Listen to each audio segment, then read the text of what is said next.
평형의 유지 240쪽 개념간의 문제풀이로 각각 가보는 게 좋을 것 같아요. 생태계 평형의 유지.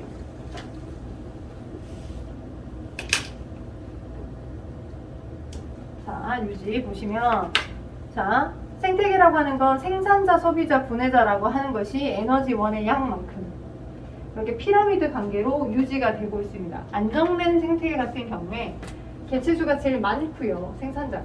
그렇죠? 많고. 개체수는 적지만, 개체 하나의 크기는 작지만 개체수가 많기 때문에 굉장히 많은 에너지원을 바치고 있는 게 생산자 그룹, 그 다음 1차 소비자, 2차 소비자, 3차 소비자 이렇게 되겠죠. 이런 피라미드 형태들을 유지를 할 겁니다. 오케이?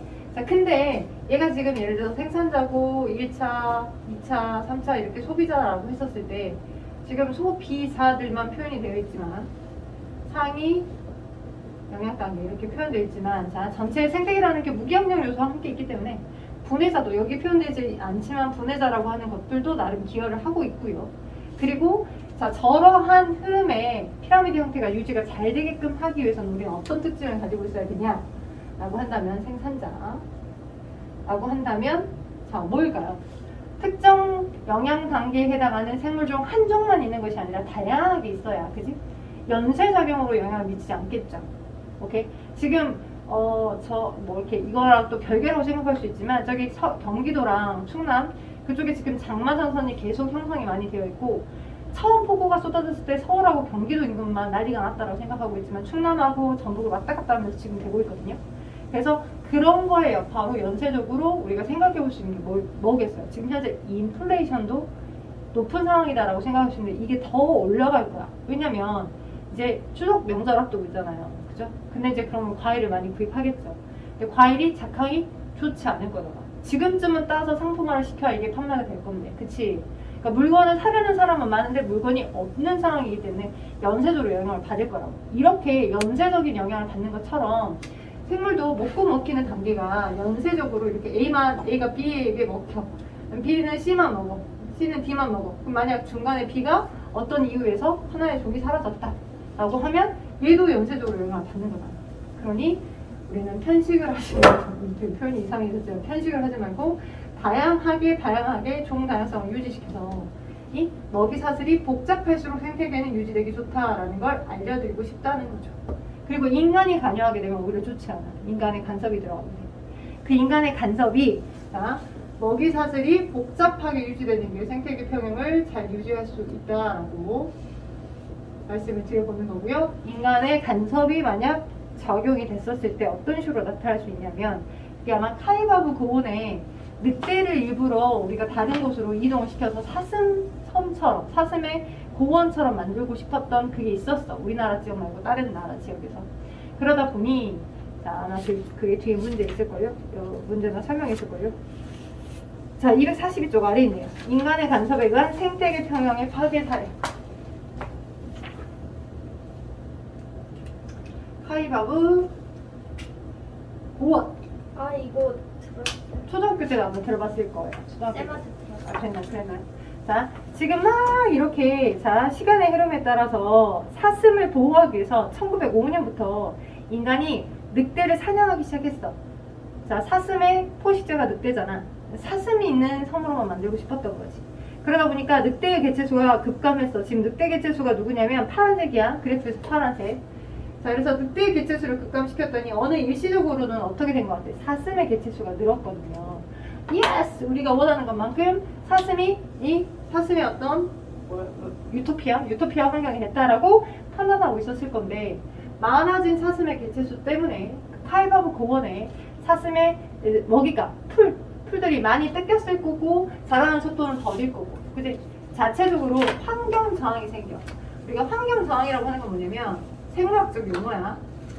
생물학적 용어인데 개체수가 일정 면적에 개체수가 되게 많이 이제 개체수가 처음 이제 막 생겼을 때 그 개체수의 개수보다 훨씬 더 많이 걔네들이 다 생식에 참여해서 개체수가 막 늘어났을 때 근다고 해서 걔네들이 막 부동산 투기하는 것처럼 다른 지역을 향해서 막 이민을 간다거나 이주를 한다거나 그러진 않잖아.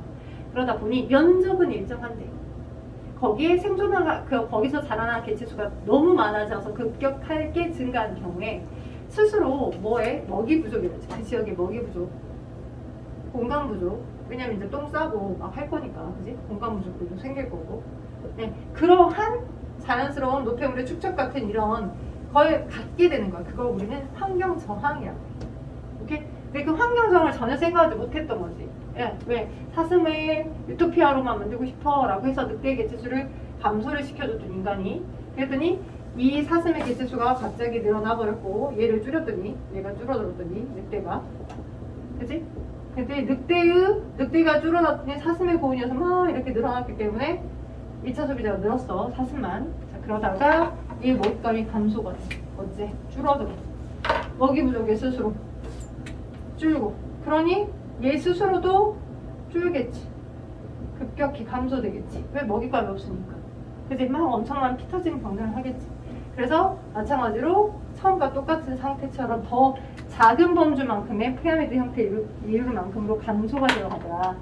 항상 무조건적으로 올라갈 수는 없더라라고 하는 걸 보여주는 게 카이바프 고은의 인간 간섭에 의한 사슴의 개체수 감소의 건이 예시로 많이 나올 수 있다는 걸 기억해 두시면 좋을 것 같습니다. 자, 그래서 그런 부분 생태계 평형은 인간이 막 간섭을 시킬 수 있는 부분은 아니다라고 알아보시면 될 것 같고, 이걸 이용을 해서 스텝 바이 스텝 단계적으로 어떤 일이 어떻게 나타나는지에서 물어보는 경우의 문제도 좀 나오니까 그것도 문제로 한번 봐볼게요. 그 다음에 241쪽 앞으로 다시 한번 와봐요. 241쪽 앞으로 한번 다시 와보시게 되면, 자, 생태 피라미드라고 하여 나와 있는 그 윗쪽에 일반적으로 안정된 생태계는 에너지량 뿐만 아니라 개체 수 그리고 생물량, 그러니까 그 종이 가지고 있는 현존 유기물의 총량을 생물량이라고 해요. 현존하는 유기물의 총량, 그 단계의 에너지 수준이 가지고 있는 현존하는 유기물 총량을 생체량, 다른 말로 생물량이라고 하는데, 상위 영양 단계로 가면 갈수록 어떻게 되냐면 감소합니다. 그러니까 개체수가 많지는 않죠. 제일 많은 게 지금 현재 생산자고, 가장 그 모든 많은 걸 처리할 수 있는 가장 상위 포식자들이 개체수가 많지는 않은 편입니다. 자, 근데 그렇게 많지는 않지만, 그래서 가지고 있는 에너지량도 적지만, 그렇지만 효율은 상위 영양 단계가 제일 높아요. 우리가 에너지 효율이라고 하는 걸 얘기하는데, 에너지 효율은 전 단계 에너지량분의 현 단계 에너지량을 말해요. 상위 영양 단계로 가면 갈수록, 예를 들어서 여기 계산하는 문제들이 아마 있을 건데, 한번 가볼까? 자, 249쪽 한번 봐볼래? 249쪽 12번에 보시면, 249쪽 12번, 거기 12번에 보시면, 자, 피라미드 형태들이 보입니다. B라고 하는 게 에너지량이 280, 그 다음에 얘보다 좀 높은 단계가 26.1, 26.8의 에너지량, 1.2의 에너지량, 0.1의 에너지량을 가지고 있어요. 가장 상위 영양 단계가 0.1의 수치를 갖는 A겠죠. 근데 그렇다면 가지고 있는 에너지량은 적은데 효율은 얼마가 되냐라고 물어볼 때, 이 상위 영양 단계 3차 소비자의 에너지량은 어떻게 구하냐면, 현 단계의 에너지량을 전 단계 에너지량으로 나눠줍니다. 그러니까 전 단계 에너지량분의 현 단계 에너지량 곱하기 100. 그러니까 이 가장 B 그리고 A라고 하는 상위 영양 단계의 에너지량은 얼마냐? 1.2분의 0.1 곱하기 100이 되는 거예요.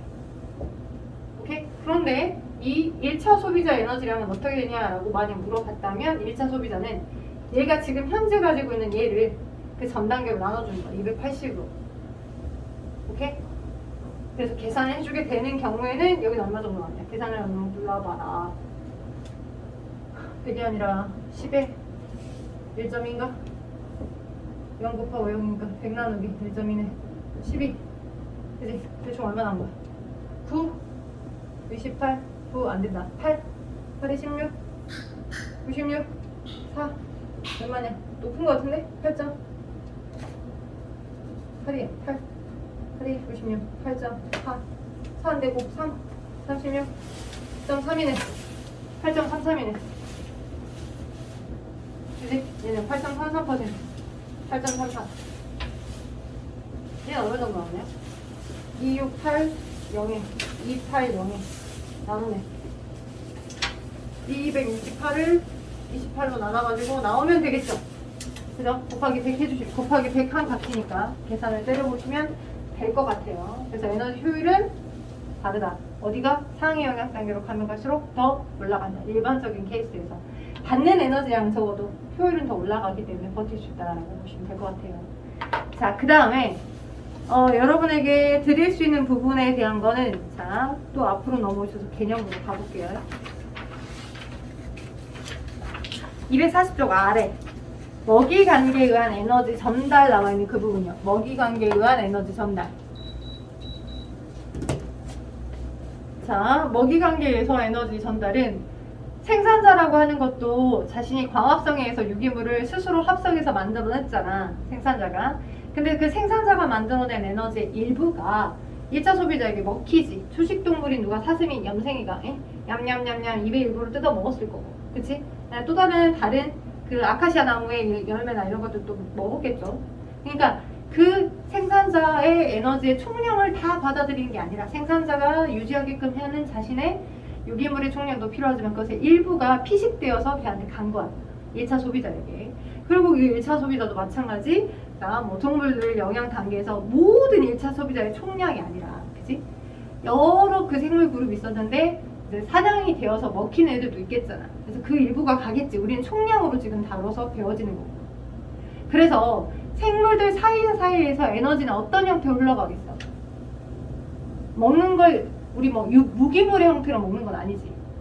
그치? 이파리 또는 뿌리, 줄기, 1차 소비자 초식동물이 걔가 먹는 건 유기물 형태로 먹는 거잖아. 뿌리나 줄기도. 그러니까 유기물의 형태로 흘러갑니다. 근데 모든 이 생태계 내에서 최초의 그 에너지는 누구예요? 최초의 그 에너지는 식물이 빛 에너지 전체를 고정을 시킬까요? 준빛 에너지의 일부가, 그지? 일부가, 빛 에너지 일부가 자신의 생존에 필요한 만큼의 생산자로 고정이 되겠죠. 그죠? 빛이 들어왔는데 이 빛 에너지의 전체량이 다 사용되는 게 아니라 일부는 빠져나가고 자신의 광합성으로 고정이 되는데, 그지? 그래서 화학 에너지로 고정이 될 거고, 무슨 에너지가? 빛 에너지가. 그래서 들어왔던 이 에너지만큼이 이 전체 생태계에서 돌아서 사용되는데, 이 아이가 자신의 유기물을 통해서 자신 개체를 유지하기 위해서 모두 세포업도 하잖아. 그럼 세포업을 하는 과정에서 열이 생겨요. 오케이? 그러니까 일부 열 에너지.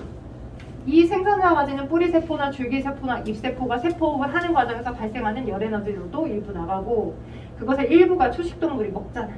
그치? 그래서 그 초식동물이 먹혀서 초식동물에게 일부가 갔을 거야. 그러니까 얘가 가진 에너지가 A 값이고 B 값이고 얘가 일부 간값이 C 값이다 라고 하면 이 B와 C를 더한 그 에너지의 총값이 A랑 일치해야 된다. 오케이? A가 가지고 있는 이 값은 B, 자신의 이 호흡에 사용된 그 B의 값과 그 다음에 유기물에게 먹힌 양, 소비자에게 먹힌 양의 일부를 더해서가 C와 B를 더한 게 A가 가지고 있는 에너지야. 이와 유사하게 그러니까 일부를 먹었네, 1차 소비자가. 그러면 얘도 자신의 생존을 하기 위해서 호흡을 할 거야. 그리고 일부가 먹혔을 거야. 누구에게? 더 상위 영역 단계 소비자에게. 그치? 그럼 얘가 D고 얘가 E다라고 하면 마찬가지로 이 C값은 D값과 E값을 더한 값하고 똑같다. 그래서 이 생태계 내에서 들어온 이 에너지의 총량은 열에너지 각 영양 단계에서 열에너지로 나가버린 그 값과, 그지? 자신이 사용해둔 이 값을 다 더한 그 총량은 똑같아. 근데 에너지는 열에너지 형태나 유기물의 화학에너지 형태로 바뀌어서 여기 안에서 어떻게 돼? 사용이 되긴 하지만 이미 나가버렸던 이 열에너지가 다시 재사용이 될 수 있어. 빛에너지가 되어서? 그러진 않지. 그래서 생태계 내에서 에너지는요, 생태계 내의 에너지는 흘러가버려. 에너지는 흘러가버려. 흐른다. 재사용되지 않는다. 근데 그 총량은 같다. 총량은 같다. 는 것이 주로 메인의 내용이 된다라고 보시면 돼요. 그리고 유기물의 형태로 흘러간다는 거예요. 영양관계에 대해서는. 눈들이 약간 비리비리해지고 있어요. 비리비리. 비리비리 해지고 있는데. 저 1시간 됐어요. 1시간, 나 수업을 1시간 한 것 같지 않은데. 복사를 해고 왔더니 수업을 잠깐 하니까 끝난 것 같은 느낌인데 5분만 쉴까요, 그러면? 네. 5분 쉬었다가 그 다음에 이제 여러 가지 세팅들, 장치들 하고 문제 풀고 넘어가도록 합시다. 5분만 쉽시다.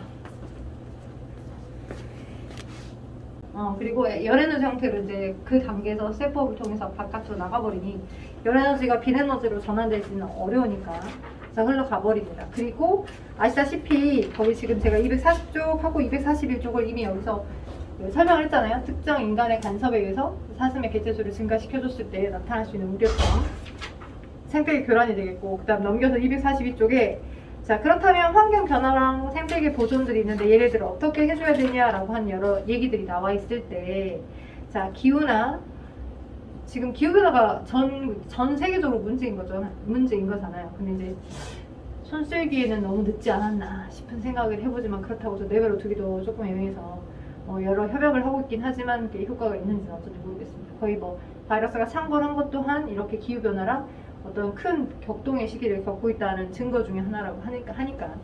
일단 뭐 아래 나와 있는 것처럼 뭐 외래 생물 꽃매미도 나와 있는데 외래종을 도입시키는 거니까 이거는 개인이 아무 생각 없이 외래종을 그냥 무분별하게 수입 해외 직구처럼 이렇게 구입을 해와버리는 경우도 있거든요. 그래서 그냥 야생에서 풀어져 버리는 경우도 있고, 예전에 뉴스에선가 어디 강원도 저수지에 누가 피라냐를 풀어놓은 것 같다라고 신고가 들어와서 얘를 어떻게 해야 되냐 막 해가지고 그냥 그 강원도 그 지역 구청 직원들이 물 다 빼야 돼 말아야 돼 막 미션에 빠졌어가지고 이렇게 막 나왔던 뉴스 기사도 있었거든요. 결국 없었대. 결국 이제 가물고 난 다음에 거기 다 가봤더니 없었다고 하기도 하고, 피라냐를 몰래 이렇게 수입을 해와서 키웠던 거죠, 수족관에. 그러다가 포획 이제 뭐 그냥 하수구에 버렸다거나. 왜 옛날엔 이런 그 영화 소재도 있었거든요. 뭐 상어 새끼를 관상용으로 키우다가 하수구에 버렸는데 커져가지고 상어가 아닌가 아구인가 아무튼 말이었고, 뭐 이런 포럼으로 있었어요. 그런 거. 여튼 자, 생태계 보존을 위한 여러 가지 노력들, 법률 지정 필요합니다. 개발 제한구역 같은 거. 생태 통로 보이신가요? 생태 통로 중요하죠. 우리가 개발과 이제 어떤 공존을 해야 한다라고 한다면 생태 통로의 설치도 꼭 필요하더라. 이제 터널을 뚫을 때 위에 생물들이 지나다닐 수 있게끔. 큰 기여는 못하지만, 그지? 그거라도 있는 것이 좀 더 낫지 않나 싶은 얘기를 하는 거고, 옥상 녹화 사업 같은 것들도 많이 권했었어요. 건물들이나 빌라 같은 거 지을 때 위에 옥상을 이제 녹화적으로 해서 이렇게 위에 저금들 만들고 나무들 많이 키우게끔 하자라고 하는 형태. 하천복은 청계천 하천복은 했었죠. 도시숲이라고 해서 우리 보통 요즘 아파트 지을 때 조경도 같이 해서 야생 조경이랄지 이런 것들 함께 하죠. 그리고 지금 군데군데 숲이랄지 개발을 제한하는 형태들도 꼭 필요하더라라고 한 형태로 생태계 이론으로서의 의무와 책임을 다하는 게 좋겠다라고 얘기들을 하고 있는 상태입니다. 오케이. 자, 그래서 지금 전체적인 흐름은 다 했기 때문에 앞에 내신 기초문제는 엄청 쉬울 거라 245, 246쪽을 지금 후딱 완성해줘 보십시오. 245, 246쪽.